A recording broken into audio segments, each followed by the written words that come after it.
নমস্কার সবাইকে, আপনাদের সকলকে জানাই শুভ অষ্টমীর অনেক প্রীতি শুভেচ্ছা এবং বড়দের জানাই অনেক অনেক প্রণাম। আজকে অষ্টমীর দিনে আমি এখন রেডি হয়ে গেছি অষ্টমীর অঞ্জলি দিতে যাবো বলে। এই দেখুন ও রেডি হয়ে গেছে, আসো। চলো চলো তাড়াতাড়ি চলো। হ্যাঁ, এটা আমাদের দুজনের ফাইনাল লুক। সবাইকে জানাই শুভ অষ্টমী, সবার পুজোটা ভালো কাটুক। চলো। আমরা এখন মণ্ডপে চলে এসেছি আর পাশের দোকান থেকে ডালাও নিয়ে নিয়েছি পুজোর। এখন ডালাটা পুরোহিত মশাইয়ের হাতে দিয়ে দেব।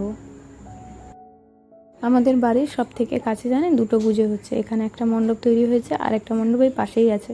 এখানে এসে দেখছি এখানে প্রচণ্ড ভিড়, জানেন। অঞ্জলি দেওয়ার পর যখন আমি ওখানে ঠাকুর দেখতে যাই তখন দেখছি ওখানে গিয়ে অনেক অল্প ভিড়। তখন ভাবলাম ওখানে গেলেই বোধহয় সব থেকে বেশি ভালো হতো।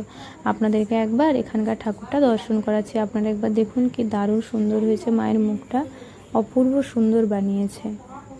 মায়ের মূর্তিটা কেমন লাগলো সেটা আপনারা অবশ্যই জানাবেন।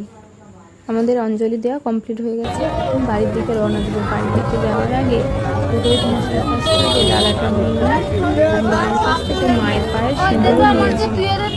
আমার তো অষ্টমীর দিনে সকালটা এভাবেই কাটলো। আপনাদের কেমন কাটলো সেটা আপনারা অবশ্যই জানাবেন।